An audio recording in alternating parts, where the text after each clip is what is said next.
रात के 1:15 हो रहे थे। आनंद विहार रेलवे स्टेशन का प्लेटफॉर्म नंबर 4 पूरी तरह सन्नाटे में डूबा था। विक्रम और रोहन एक शादी से लौट रहे थे, लेकिन गुरुग्राम जाने वाली आखिरी ट्रेन उनके सामने से निकल चुकी थी। प्लेटफॉर्म की पीली लाइटें किसी मरणासन्न बल्ब की तरह टिमटिमा रही थीं, जो हर कुछ सेकंड में बुझकर फिर जल उठती थीं। रोहन ने अपने कंधे सिकोड़े और कांपती हुई आवाज में कहा, विक्रम, यहाँ की हवा में कुछ अजीब है। लोग कहते हैं कि इस प्लेटफॉर्म पर रात को कोई नहीं रुकता। विक्रम ने अपना फोन जेब में डाला और ठहाका लगाकर बोला, रोहन, तू भी ना। ये 2026 है। यहाँ सिर्फ प्रदूषण और भीड़ है, भूत नहीं। तभी स्टेशन का लाउडस्पीकर एक कर्कश आवाज के साथ गूंजा। कोई घोषणा नहीं हुई, बस एक लंबी घिसटती हुई सरसराहट पूरे प्लेटफॉर्म पर फैल गई। सन्नाटा और गहरा हो गया। रोहन ने एक कदम पीछे लिया। उसकी नजरें अंधेरे में डूबे प्लेटफॉर्म के आखिरी कोने पर टिक गई। रोहन ने अचानक विक्रम की बांह कसकर पकड़ ली। उसकी उंगलियां कांप रही थीं। उसने प्लेटफॉर्म के आखिरी कोने की ओर इशारा किया, जहां घना अंधेरा पसरा था। वहां एक आकृति खड़ी थी। वह अपनी जगह पर एक अजीब लय में झूल रही थी। विक्रम ने उसे एक लाचार यात्री समझकर कंधे उचकाए। रोहन ने उसे रोकने के लिए हाथ बढ़ाया, पर विक्रम ने उसे झटक दिया। विक्रम ने पक्के इरादे के साथ कदम बढ़ाए। जैसे जैसे वह करीब पहुंचा, हवा में भारीपन बह गया। उसे एक दबी हुई, दर्दनाक सिसकी सुनाई दी। वह आवाज किसी के रोने की नहीं, बल्कि किसी गहरी पीजा से निकलने वाली ध्वनि जैसी थी। विक्रम 5 कदम की दूरी पर रुक गया। उसने अपने जूते की रगह से कंक्रीट पर आवाज की। सिसकियां अचानक थम गईं। प्लेटफॉर्म का सन्नाटा भारी हो गया। उसने पूछा, एक्सक्यूज मी, क्या आप ठीक हैं? कोई जवाब नहीं मिला। विक्रम ने एक और कदम आगे बढ़ाया। वह आकृति धीरे धीरे विक्रम की ओर मुड़ी। विक्रम के पैर कंक्रीट पर जैसे जम गए। उसने जो देखा, उससे उसकी सांसें थम गई। उस औरत के चेहरे के स्थान पर कोई मांस या त्वचा नहीं थी, बस एक सपाट काला धब्बा था। आंखों की जगह 2 गहरे गड्ढे बने थे, जिनसे गाढ़ा काला तरल लगातार नीचे गिर रहा था। बिना होंठों के उसका चेहरा एक भयानक चौड़ी मुस्कान में खिंच गया।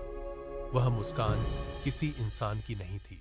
विक्रम की चीख उसके गले में ही फंसकर रह गई। उसके फेफड़ों में हवा नहीं जा रही थी।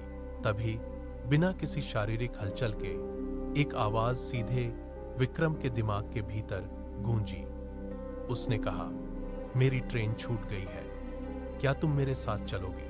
उस आवाज के साथ ही प्लेटफॉर्म की हवा में सड़न और मौत का एहसास भर गया। विक्रम का पूरा शरीर कांपने लगा। उस औरत ने अपना सिर एक तरफ झुकाया और एक कदम आगे बढ़ाया। उसके आसपास का अंधेरा और गहरा हो गया। विक्रम ने पूरी ताकत झोंककर अपने पैर खींचे और पीछे मुड़कर चिल्लाया, रोहन, भागो। लेकिन उसके शब्द हवा में ही बिखर गए। पीछे मुड़ते ही उसके पैर ठिठक गए। वहां न तो कोई बेंच थी, न ही रोहन का कोई नामो निशान। पूरा स्टेशन एक वीरान खंडहर में बदल चुका था। फर्श पर धूल की मोटी परत जमी थी और हवा में पुरानी सड़न की गंध घुली थी।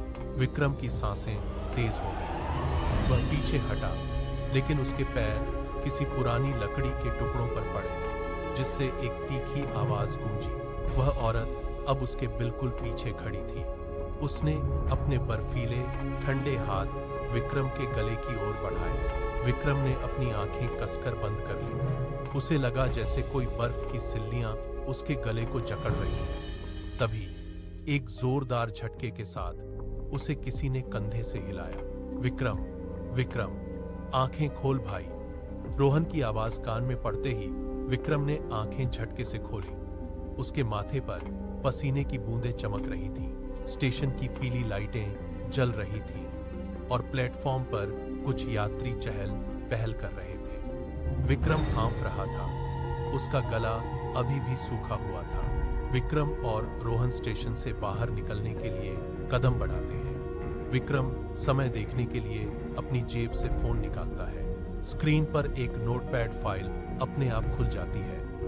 विक्रम के हाथ रुक जाते हैं। फाइल में लिखा था, तुम्हारा दोस्त तो बच गया, पर अगली बार जब आनंद विहार आओगे तो ट्रेन नहीं छूटेगी। विक्रम का दिल जोर से धड़कने लगता है।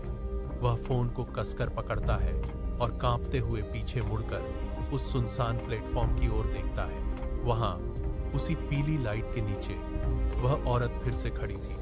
वह धीरे से अपना हाथ उठाती है और विक्रम की ओर देखकर उसे अलविदा का इशारा करती है। विक्रम की आवाज गले में ही दब जाती है। वह समझ जाता है कि वह सपना नहीं था, बल्कि एक शुरुआत थी।